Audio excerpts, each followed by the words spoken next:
This is the KS123 by Tormek, and I'm going to show you how to set it up. So easy. 1, 2, 3. Okay, so let's look at the jig itself. You have 3 points of contact here that hit the stone. Right here you have the inside knob, which allows you to adjust the protrusion.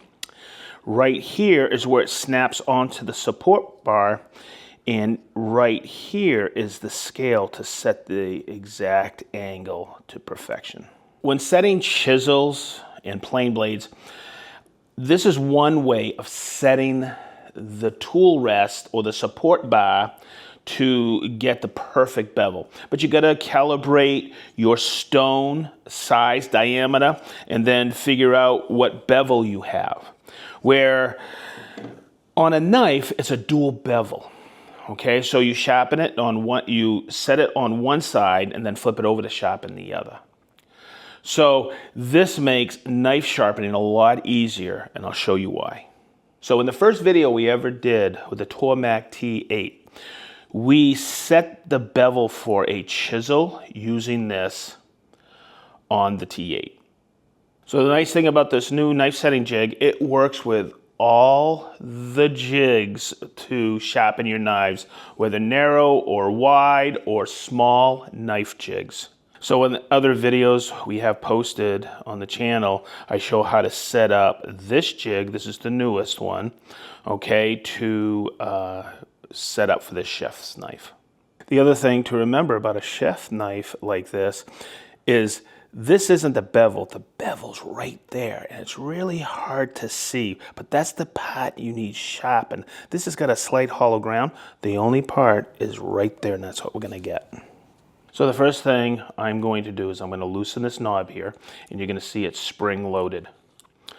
So it's pretty simple. This snaps on just like this to the support bar. I'm going to bring it in. Remember those 3 points of contact I showed you? I'm going to bring those down just like this. So those 3 points of contact on the stone, pretty simple. You just snap it on, right? The next part is to remember is I'm going to set my toolbar to the flat spot of this knife grinding jig. Okay, and I got to consider the protrusion of that bevel. So what I'm going to do is I'm going to set it in the little composite, or I call it plastic V-groove, and make sure all 3 points of contact are down on the stone, and then I'm going to lock this knob down. That's setting the protrusion. So once that knob inside is locked, I'm done.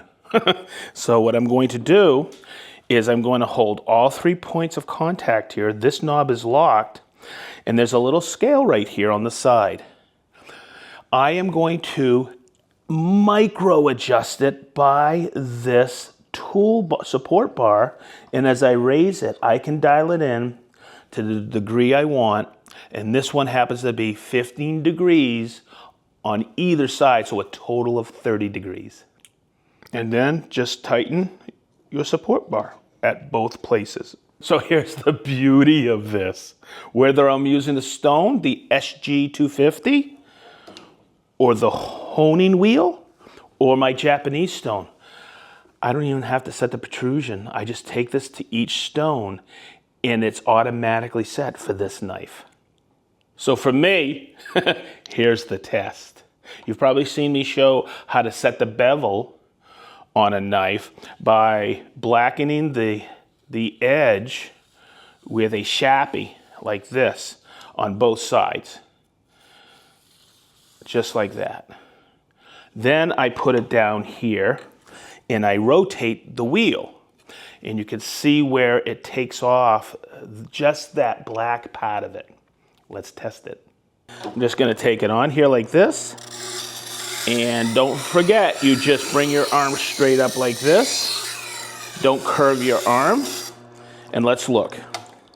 Oh, wow. Wow, wow, wow. That takes, look how perfect that is. That takes all the guesswork out of it.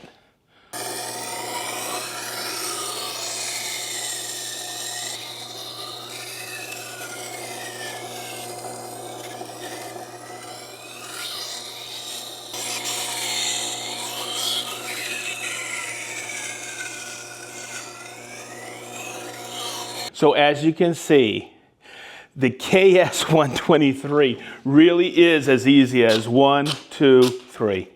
So, as we always say from the SedgeTool shop, be positive, stay sharp, and we mean wicked sharp.